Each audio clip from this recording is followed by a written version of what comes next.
I have over the years in my marketing career industrialized on my experience, but it feels like I have just begun the journey. Recently pursuing a shift in my career and dwelling into the depths of search marketing, it has opened my eyes to the possibilities and opportunities online marketing has to offer for any institution or individual. I wouldn't see how one can miss the mark unless they are about passing time, and as for any marketer's weakness, having disbelief in the product and lack of its knowledge they are fronting.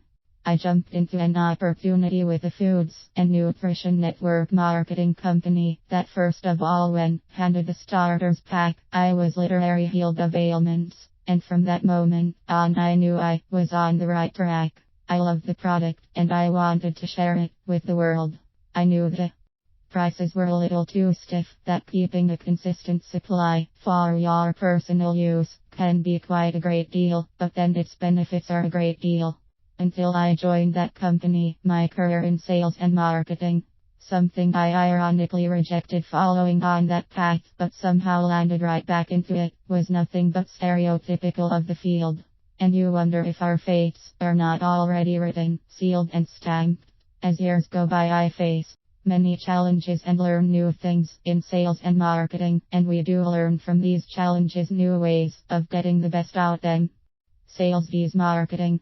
We usually get this a little too mingled up like a peanut butter and jelly sandwich left bracket quite and acquired taste right bracket, but sales and marketing are two different words with completely diverse meanings. Sales involve marking a target you have to achieve and wheeling in the cash at the end of closing a deal. Sales are measured by a number of goods sold and money made. Marketing is a whole different concept. It is greatly undermined and it is the prior strategy of sales. It involves relationship building, education about product, relationship retention just to mention but a few, maintaining a loyalty to brand thereby making ground for the sales to happen. Tip 1. Your old customers are just as important as the new clients you are looking for.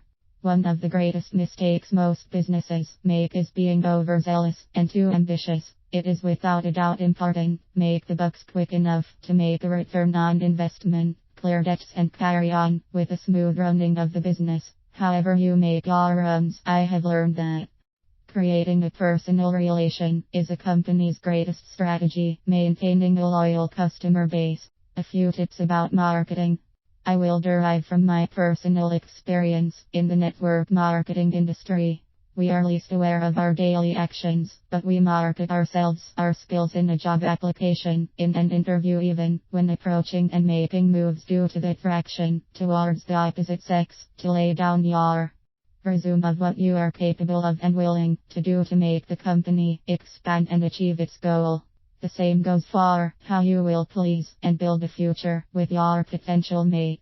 Companies have for so long hidden behind their billboard ads, corporate offices, widespread branches in various regions, until today, the information era. The development of social media platforms has made connection easy. Customers now look up what pleases them and motivates them.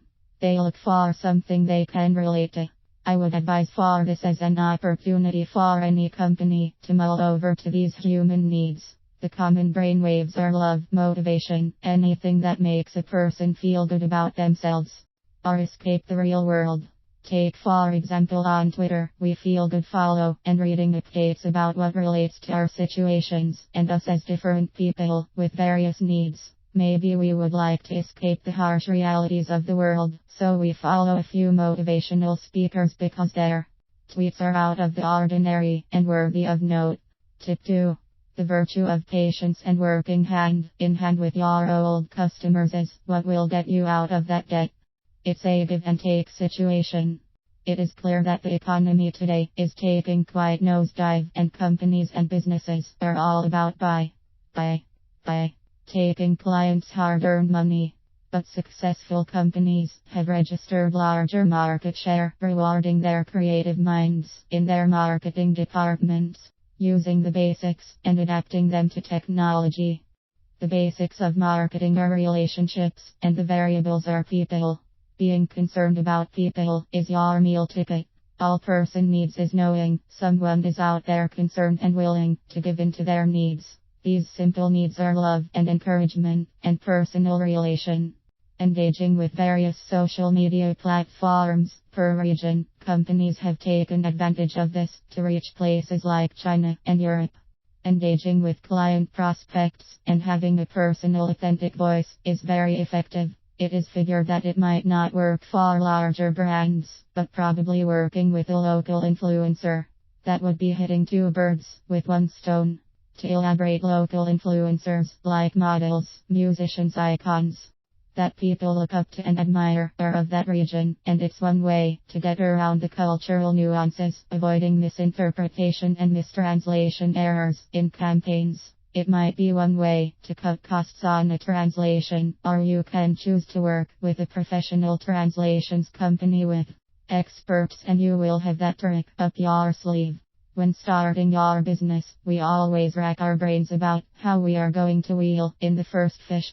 But a tip I would like to share with you is simply get started and then talk about it. It beats talking about it before getting started. A few strategies to market yourself and your business include: 1. Creating a simple and useful handout about your company. This seemingly insignificant tool has great power as a marketing tool. Like a brochure, it communicates what you and your brand are about. 2. Networking at events delivers a presence for your business and good hunting ground for potential clients. You might have a particular client in mind that might need your product or service.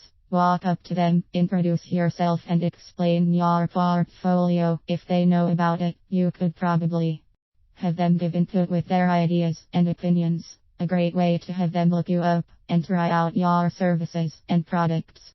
3. Creating joint ventures is an all-time high for any company to work with. You can choose to work with a business that complements yours and work on joint promotions. Two heads are better than one.